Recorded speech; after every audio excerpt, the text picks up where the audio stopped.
Different different backgrounds ఉన్న students ని మీరు ఆ టైం మేనేజ్మెంట్ కానీ యాక్యురసీ కానీ జాబ్ ని వాళ్ళు క్రాక్ చేసే విధంగా ఎలా ట్రైన్ చేస్తారు? మాకు వచ్చిన చాలా చాలా ఎక్స్పీరియన్సెస్ వల్ల we learned a lot. Okay. So ఇలా నేర్చుకోవడం ద్వారా మేము ఎవరెవరికి ఎలా ట్రైనింగ్ చేయాలి, ఎవరెవరికి ఎలా ట్రైనింగ్ చేస్తే బాగుంటుంది అని ఒక డెసిషన్కి వచ్చాం. ఓకే. సో యాక్చువల్గా ఏంటంటే జాబ్కి పోయే వాళ్ళు వస్తారు మన దగ్గరికి. జాబ్కి పోయే వాళ్ళ దగ్గరికి మనకి 8 to 9:30 బ్యాచ్ ఉంటుంది. 9:30కి ట్రైనింగ్ అయిపోద్ది. 9:30 తర్వాత వాళ్ళు జాబ్కి వెళ్ళిపోవచ్చు. ఓకే. అదే హౌస్ వైఫ్స్ అనుకోండి, హౌస్ వైఫ్స్ 8 o'clock రాలేరు కదా, వాళ్ళకి ఇంట్లో పొద్దునే ప్రాబ్లమ్స్ ఉంటాయి. అండ్ పిల్లల్ని రెడీ చేయాల్సి ఉంటుంది, హస్బెండ్కి బాక్స్ కట్టాల్సి ఉంటుంది, సంథింగ్. సో ఇలాంటి వాళ్ళకంతా మేము ఏం చేస్తామంటే 10 o'clockకి బ్యాచ్ స్టార్ట్ చేస్తాం.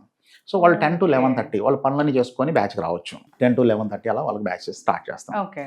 సో ఇక్కడ మనం ఏంటి అని అంటే ఎంత ప్రొఫెషనల్స్ వచ్చినా, ఎంత బీకామ్ బిఏ ఇలాంటి స్టూడెంట్స్ వచ్చినా మనం ట్రైన్ చేసే విధానం ఎలా ఉంటుందంటే బిఏ బీకామ్ వాళ్ళ దృష్టిలో పెట్టుకునే ట్రైన్ చేస్తాం.